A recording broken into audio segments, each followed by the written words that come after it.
Hello കൂട്ടുകാരെ, ഇന്ന് ഞാൻ ഉണ്ടാക്കാൻ പോകുന്നത് മലബാറിൻ്റെ, പ്രത്യേകിച്ച് നമ്മുടെ കോഴിക്കോടിൻ്റെ സ്വന്തം ആരും കൊതിക്കുന്ന ഒരു സ്പെഷ്യൽ ഐറ്റവുമായിട്ടാണ് ഇന്ന് ഞങ്ങൾ വന്നിരിക്കുന്നത്. ചിന്നമുട്ട മസാല ഫ്രൈ. കോഴിക്കോട്ടെ പ്രമുഖ ഹോട്ടലുകളിൽ ചെന്നാൽ മാത്രം കിട്ടുന്ന ആ തനത് രുചിയിൽ ഒരു ചിന്നമുട്ട ഫ്രൈ വീട്ടിൽ ഉണ്ടാക്കിയാലോ? വാ നമുക്ക് നോക്കാം.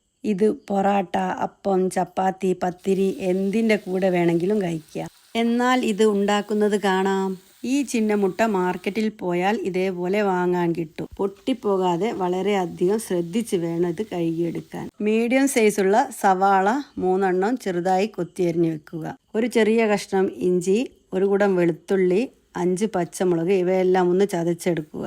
പാത്രം ചൂടാകുമ്പോൾ വെളിച്ചെണ്ണ ഒഴിച്ച് കൊടുത്ത് അതിലേക്ക് ഈ ചതച്ച മസാല ചേർത്ത് കൊടുക്കുക. ഇതിൻ്റെ പച്ചമണം ഒന്ന് മാറിയതിന് ശേഷം ഇതിലേക്ക് സവാള ഇട്ട് നന്നായി വഴറ്റുക. സവാള വഴറ്റുമ്പോൾ ഉപ്പ് കൂടി ചേർത്ത് കൊടുത്താൽ സവാള പെട്ടെന്ന് വഴന്നു വരും. സവാളക്ക് പകരം ചെറിയുള്ളി ചേർത്താൽ ഒന്നുകൂടി ടേസ്റ്റ് കൂടി. ഒരു മീഡിയം ഫ്ലെയിമിൽ അടച്ചു വെച്ച് ബ്രൗൺ നിറമാകുന്നവരെ വഴറ്റുക. ഇടയ്ക്കിടയ്ക്ക് ഇളക്കി കൊടുക്കണം, ഇല്ലെങ്കിൽ അടുക്കി പിടിക്കും. ഇനി ഇതിലേക്ക് 1/2 ടീസ്പൂൺ മഞ്ഞൾപ്പൊടി, 1 ടേബിൾ സ്പൂൺ മല്ലിപ്പൊടി, 1 ടീസ്പൂൺ ഗരം മസാല ചേർത്ത് നല്ലപോലെ മിക്സ് ചെയ്ത് പൊടിയുടെ പച്ചമണം പോകുന്നത് വരെ നന്നായി വഴറ്റുക. ഇതിലേക്ക് കറിവേപ്പിലയും ചേർത്ത് ഒന്നുകൂടി മിക്സാക്കി മുട്ട ചേർത്ത് കൊടുക്കുക.